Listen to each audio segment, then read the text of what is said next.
We have much to struggle for in our community, whether it's Stanford or Norwalk or Bridgeport. Where to find good paying jobs to support our families. Where to live as the housing crisis continues, as families lose their homes and have trouble finding something affordable to replace them. How to make sure our kids are educated in a fair, just, and equal way. And how we do this in the shadow of one of the greatest cities in the world, to which our fate is inextricably linked. These are but a few reasons why the minority communities of Stanford, Norwalk, and Bridgeport must stand together as we exercise our franchise to choose our next congressman. So we stand here today with all voices represented by these signatures to demand the 4th District be unbroken. Thank you. Can you spell us your name, Tiffany, please? Tiffany, Tiffany, Mellers, Mellers. Thank you. Thank you, Tiffany.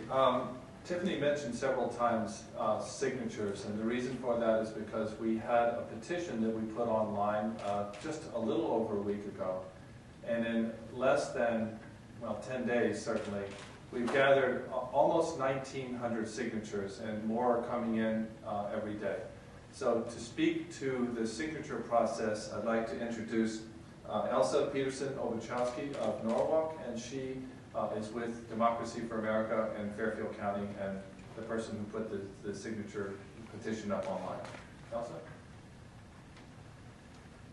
Thank you, John. My name is Elsa Peterson-Obuchowski.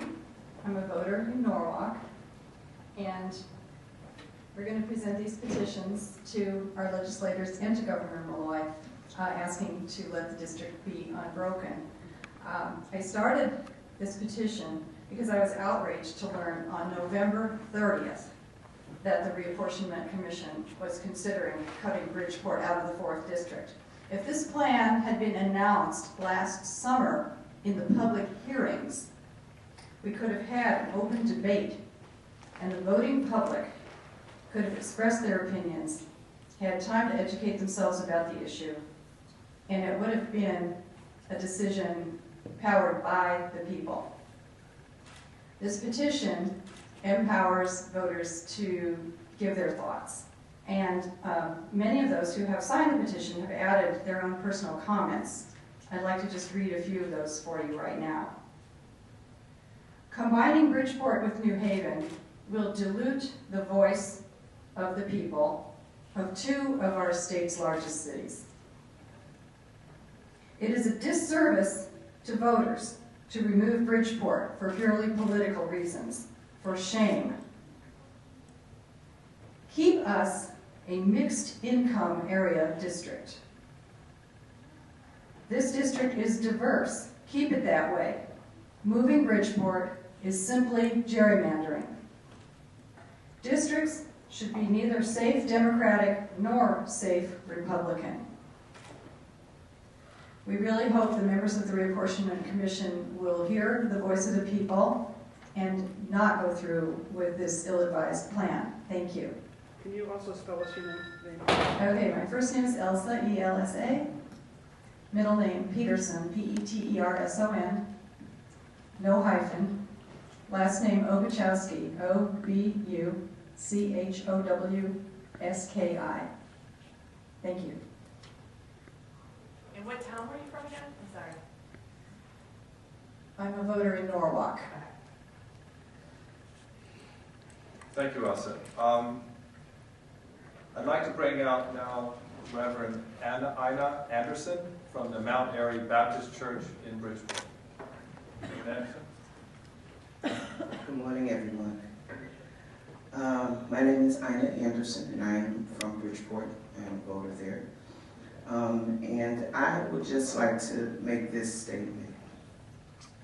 And that is about the process of being represented for the people, by the people. Democracy is a bird with 2 wings that cannot fly because there are those who would want to separate itself as if that could possibly happen. The great state of Connecticut, which is made up of great people from all walks of life, deserve to be represented well by whomever the candidate is in that region in which they live. To think that you would be able to separate Bridgeport or to redistrict Bridgeport. Bridgeport has been a viable city to this state. And where we live, there are wonderful people there who have always been a part of that district. We took pride in electing the representatives of that district. The appearance of packing to take minorities and put them all together, because that is the appearance, there's something wrong with that.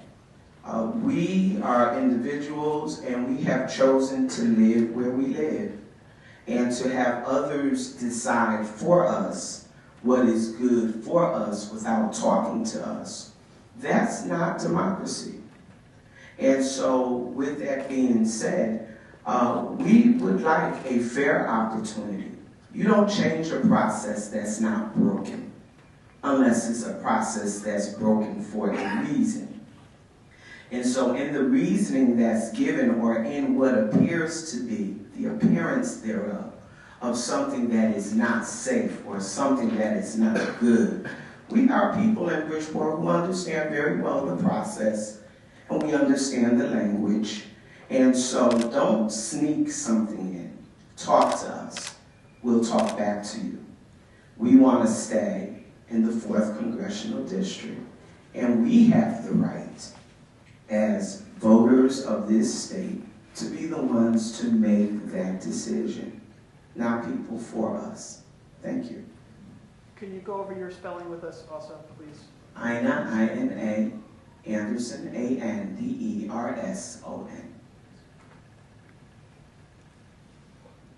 Thank you, Reverend Anderson. And last, we'd like to hear from Terry Masters. Terry lives in Stratford, and she is a regional organizer for MoveOn.org. Terry? Thank you. Hi, again, I am Terry Masters, regional organizer for MoveOn.org. I live in Stratford. That's part of the 3rd Congressional District. As both a member of that 3rd Congressional District, as a voter in Stratford, and as a member of MoveOn, which is a grassroots organization, we're always very interested in issues of voter suppression. And I think it's fairly obvious just in the lack of transparency of this whole process, in the inability of even to find when meetings are being held, how these decisions are being made. We were so glad to be able to be part of this petition drive, and part of this drive to bring the word out to voters not just in the 3rd and 4th, but throughout the state, that we need to keep Bridgeport in the 4th District. And thank you for your time. Thank you, Terry. So the message is that the 4th Congressional District is a very competitive one today. It was held for many, many years by Stuart McKinney and then by Chris Shades. Only in the last 2 elections has it been won narrowly by a Democrat, and that could certainly change in the next election. It's a competitive district. We'd like to keep it that way. And we're going today from here to the offices of those people who are on the Redistricting Commission, and we're going to take with us this folder that has a very short introduction, and then it has a PDF file of all of the people who, as of this morning, had signed the petition. And it has their name, it has the town that they live in, and it also has their comments if they made any specific comments themselves. So each person on the commission, as well as Governor Malloy, will get one of these folders today. We invite the press, if you wish to have an electronic copy of the petition and the signatures to date, you certainly can do that. Give us your contact information, and we will send you a PDF file of all the signatures that we've got today. I'd like to say that, again, I'm with Democracy for America in Fairfield County. We meet in Norwalk every month, on the first Wednesday of the month. And MoveOn.org has local councils, and you can find your local council by going to the MoveOn.org site and doing a search using your zip code, and they'll tell you what your local council is. And there are several throughout the state. Are there any questions? Why is the petition no longer online? It is. It's there this morning. I was right there. I mean, the link in the press release didn't work then. I'm sorry about that. I'll give you another. It certainly is there. Okay. And you know, more signatures are coming in as we speak. Last night there were 1,800. As of this morning, almost 1,900. So we're still getting signatures coming in. How long have you been collecting the signatures? Less than 10 days.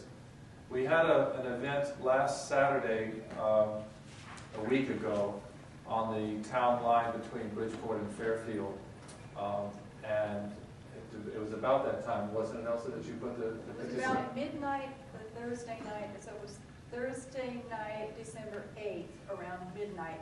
So Okay, so it's early been Friday morning. 10, 11 days. Any other questions? Yes, since the reapportionment commission seems to be still stalemated at this point, do you have plans to give the petition to the state Supreme Court this week also? If it goes to the state Supreme Court, which we hope that it doesn't, I mean, please, you know, I'm sure we can find a way through without having to go to the courts and delay even further, knowing which district people are in. But if it goes to the courts, of course. Well, we have it's to- already gone to the court. Well, They missed yes. the November deadline. It went to the court and came back. So the redistricting commission has until Wednesday noon to come to a decision, otherwise it will go back to the court. And we urge them to make the minor adjustment that needs to be made. I think the second congressional district needs to pick up something in the neighborhood of 15,000 votes. There's no need for a radical transformation of the congressional districts. And the 5 sitting congressmen have made that clear. So that's what we'd like to see. A minor adjustment, let's bring us into compliance with the new set of numbers and move on. Can I ask a question of Ms. Masters? Certainly. As the 3rd district representative here, what do you say to the Republican argument that moving Bridgeport to the 3rd district would create a majority-minority district and almost assure that there would be a minority congressperson coming out of that district? I say it's pretty disingenuous. 3rd District has been represented by Rosa DeLauro for many years. And Rosa is, in anybody's opinion, not a target for losing her election. So basically, to me, what it would be is moving a group of Democratic registered voters to a district that is safe, or is well represented in another term by Rosa DeLauro. So I think to me it's obvious what they're trying to do. Well, you could say the same thing about Stratford. Stratford identifies with Bridgeport. Why is Stratford in the 3rd district too? I mean, a lot of this stuff is arbitrary, right? Some of it was arbitrary, some of it, like in the local districting for the state reps, Stratford's been carved up, so one of our heavily Democratic districts was thrown into a Bridgeport state rep district, just so that vote would be diluted also. Well, the state So Senate lots of state district too. gerrymandering has gone on in the past. I think what we have to really keep our focus on is not, who's done what in the past, but say, at this point in time, is there a valid reason for taking Bridgeport out of the 4th and putting it into the 3rd? I don't see a valid reason. I don't think there's a legal reason. I don't think there's a population shift reason.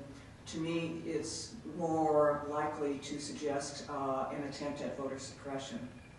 So, Thank you. you're welcome. I'd like to point out as well that if you take everyone, all of the voters from Bridgeport and you put them into the 3rd, if you're doing that on the basis of minority representation, you'll be disenfranchising minority voters in Norwalk and Stamford, because they, at that point, won't have as much of a say as they have today. So there's no free lunch here. Yeah, primarily for the Reverend Anderson, what do you guys think about the racial breakdown on the redistricting commission? I mean, there's not a single minority. Let's be honest. In this country, blacks in particular represent about 12.5% of the total population. In the state of Connecticut, it would probably mirror the same thing. And so this is just, it's not even, you know, about minorities. This is one of those terms that's sort of kind of arbitrarily thrown out when everybody thinks it's to their own benefit. Minorities, what is that? And so what I really think about the whole process, whether we ever get a person of color to represent a district, it would be a person of color that is worthy of representing the district. People would vote for that person, whether they are linked together or not. I mean, in many cases, there are minority districts that are together that still aren't represented by a minority. So that in and of itself is to say that if you put Bridgeport with New Haven, that we would probably, you know, the likelihood of having a minority represented, we're looking for the best person that's going to do the job. No, I mean on the commission, though. Well, it still goes back to the same thing. I mean, the NAACP said, you know, at least the New Haven NAACP said that if there had been a single minority, a black or Latino member of the legislature on the commission, there might have been more sensitivity to the issue of packing. There might, but you know, let us, and also in one person, if one person out of how many people represents the sensitivity, if people of any color is sensitive, it doesn't take for one person of any particular origin to be sensitive. The sensitivity is that we're all human beings. That's the sensitivity, not where I live or what I look like or where I come from. I don't know if that satisfies your answer. Your question, I'm sorry. Thank you. Okay. Any other questions? John, how do we spell your first name? John. Just checking. Appreciate it. Okay, thank you very much for coming out this morning. We're going from here to see the majority and minority leaders in both the House and the Senate, and then we'll be going over to the Capitol to leave a petition in Governor Malloy's office. Thanks again for coming in.